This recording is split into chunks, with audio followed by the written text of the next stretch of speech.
নমস্কার, তাপসীর বেঙ্গলি কিচেনে আপনাদের সবাইকে স্বাগত। আজকে আমি কাঁচা আমের আচার করব। এই কাঁচা আম মোটা গ্রেটারের সাহায্যে আমি কুড়ে নিয়েছি এরকম করে। এবারে এটাকে ভালো করে এরকম করে নিংড়ে নিংড়ে জল বের করে নেব সব।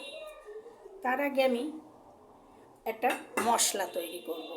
আচারের জন্য ভাজা মশলা তৈরি করব।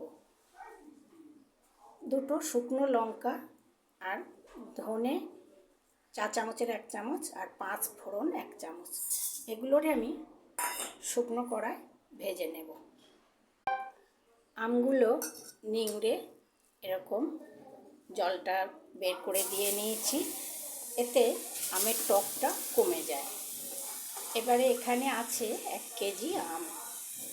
1 কেজি আমের সাথে আমি দিচ্ছি 350 গ্রাম চিনি। আমি এখানে কোনো তেল দিচ্ছি না, তেল ছাড়াই করছি। এখানে ঝাল রঙের জন্যে লাল লঙ্কার গুঁড়ো একটু, সামান্য একটু হলুদ আর স্বাদ মতো লবণ দিয়ে এটাকে এবারে নাড়তে হবে। গ্যাসের জোরটা মিডিয়ামে দিয়ে রেখে তাই নাড়তে হবে। চিনিটা গলে এখানে জল হবে, জল বেরোবে, সেটাকে নেড়ে নেড়ে শুকোতে হবে। চিনি দেওয়ার পরে দেখুন এখানে আমি 7-8 মিনিট ফুটিয়ে যে জল গলে, যে চিনিটা গলে জল হয়ে গেছিলো, সেটাকে নেড়ে নেড়ে শুকিয়ে ফেলেছি। এবারে যে ভাজা মশলাটা করে রেখেছিলাম, এই ভাজা মশলা আমি একদম মিহি করে করিনি, একটু দানা দানা রেখে এখানে 1 চামচ দিয়ে দিচ্ছি। আর দেব বিট লবণ, একটু বিট লবণ দিয়ে এইভাবে আর একটু নেড়ে নেব।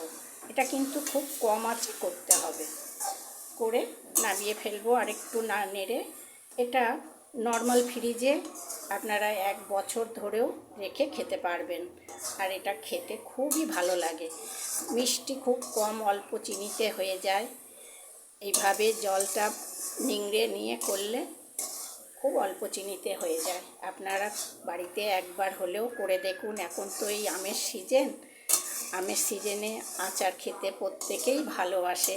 আমরা প্রত্যেকের ভালো লাগে খেতে, তাই একবার হলেও করে দেখুন, আশা করি খুব ভালো লাগবে।